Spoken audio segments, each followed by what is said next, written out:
Imagine changing the course of human history in just 12 seconds. Before supersonic jets and lunar landings, the dream of human flight was considered impossible, a fantasy reserved for birds and madmen. But tucked away in the National Air and Space Museum in Washington, D.C., sits a fragile machine of wood, wire, and muslin that proved the world wrong. This isn't a replica. This is the machine. But the story of the 1903 Wright Flyer is much more than a single triumphant morning in North Carolina. It's a saga of relentless engineering, sudden disaster, a bitter feud, and an international exile. Let's dive into the incredible true story of the plane that started it all.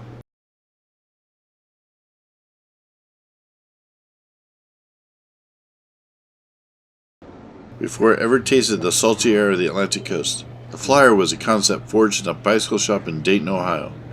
Brothers Wilbur and Orville Wright were not formally trained engineers, they were bicycle mechanics, but they brought a mechanic's brilliant intuition to the skies. While other aviation pioneers were trying to build inherently stable flying machines, essentially flying buses, the Wrights realized an airplane had to be actively controlled, much like balancing a bicycle. They invented a concept called wing warping. By twisting the wings with a system of cables, the pilot could control the roll of the aircraft.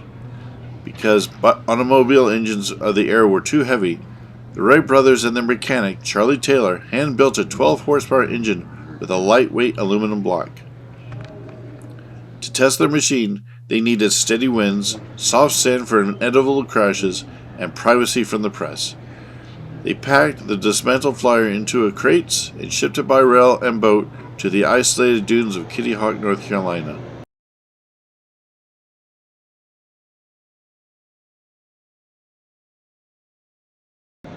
By mid-December, after frustrating mechanical delays, the aircraft was ready. The morning of December 17, 1903 was freezing and lashed by 27-mile-an-hour winds. At 10:35 a.m., Orville positioned himself on his stomach at the controls. The Flyer accelerated down a wooden starting rail and lifted into the air. They took turns making 4 flights that day. The first flight lasted just 12 seconds and covered 120 feet. But by the 4th flight, piloted by Wilbur, the machine stayed aloft for 59 seconds and covered an impressive 852 feet. The aerial age had begun.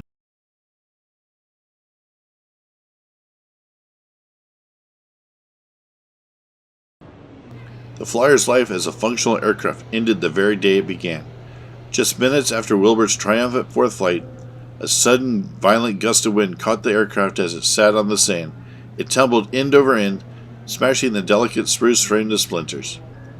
The machine was packed back into crates and shipped to Dayton, where it sat abandoned in a shed for over a decade, even surviving being submerged in mud during the Great Dayton Flood of 1913, which also had the unfortunate secondary effect of destroying or marring several of the photos of their historic flight in 1903. But the real drama was just beginning. The Smithsonian Institution of Washington, D.C. refused to credit the Wrights with the first flight.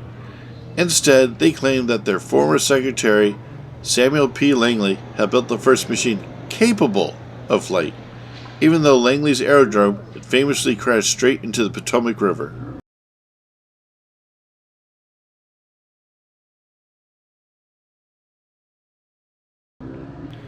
Following the flood, Orville finally unpacked and restored the Flyer in 1916.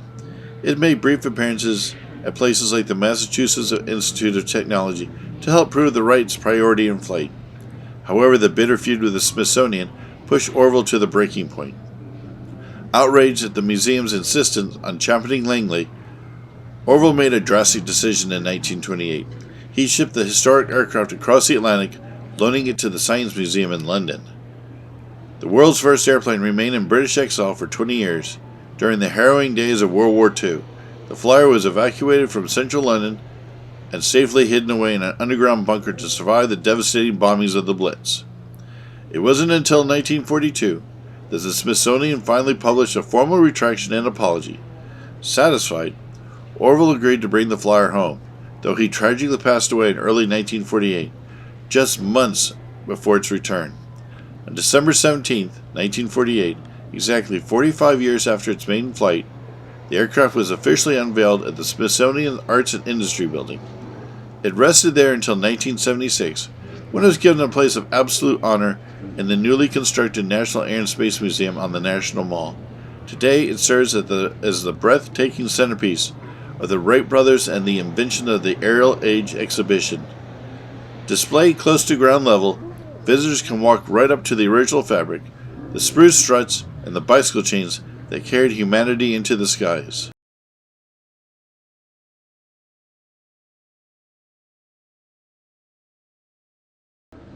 The 1903 Wright Flyer is a testament to the fact that the biggest leaps in human history often start with a few scraps of wood, a radical idea, and the courage to fail.